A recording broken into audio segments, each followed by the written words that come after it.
Les enjeux du projet, le projet s'appelle en fait, c'est un observatoire de l'état de la menace sur les collectivités locales.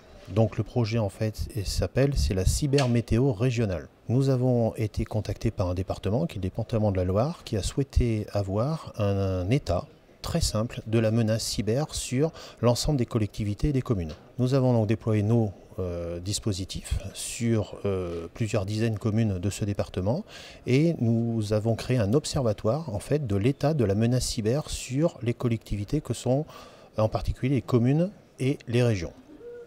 Ça nous permet de mettre en évidence à travers une visualisation simple, mais pas simpliste, parce qu'il y a plusieurs brevets derrière, la notion de cybermétéo. Quand je dis cybermétéo, tout le monde a compris que quand il y a un soleil, en ce moment tout va bien, des nuages, de la pluie, jusqu'à une tornade. La tornade, vous êtes sous attaque ciblée. L'avantage d'avoir cette représentation, c'est qu'au niveau d'un département, on voit la manière dont évolue la menace, où on en est, d'où on part, et l'évolution en temps réel, jour par jour. Tous les matins, on regarde quel temps il va faire pour savoir comment on s'habille. Et là, tous les matins, il regarde quel est mon niveau de cyber-risque à travers ma cybermétéo.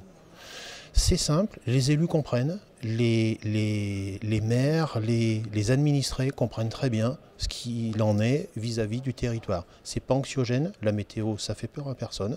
Et ça permet de prendre conscience du sujet et donc d'agir pour remédier, d'avoir les éléments permettant, en avance de phase, de pouvoir se protéger, de pouvoir combler les failles et de les détecter de manière simple et de remédier automatiquement. Nos outils ne font pas qu'observer, même si c'est un observatoire, nos outils coupent instantanément ce qu'on appelle les flux toxiques, c'est-à-dire les flux qui sont soit nuisibles, soit ne servent à rien dans un système d'information. Alors les moyens, on installe nos outils qui sont en fait des sondes que nous fabriquons nous-mêmes en France, je tiens à le dire, tout en France. Nous installons nos sondes à des endroits névralgiques des réseaux des communes ou des collectivités concernées. En général, c'est ce qu'on appelle la sécurité périmétrique et on analyse chaque flux qui rentre ou qui sort et on catégorise les flux comme étant toxiques ou légitimes. Voilà. Et on a un algorithme de calcul permettant de dire avec telle proportion de flux toxiques soit entrant soit sortant, et ben ça fait passer la météo du soleil à autre chose. Tout simplement, vous voyez, on fait une seule fonction mais on essaye de très bien la faire, à savoir on coupe les flux toxiques et on a une data visualisation qui est accessible, je dirais, au commun des mortels.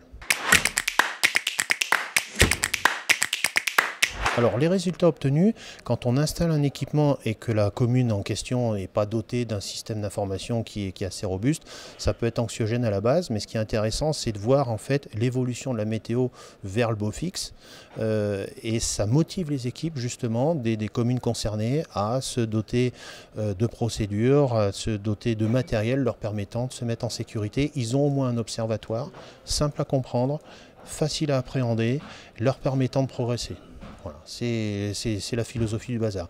Soit on approche la cybersécurité par l'homme à capuche qui fait peur dans un noir avec des yeux verts, soit on essaye d'avoir quelque chose de positif, sans pour autant être dans le monde des bisounours, mais voilà, d'être constructif et de permettre à tout un chacun de prendre conscience du sujet et de pouvoir agir en toute sécurité.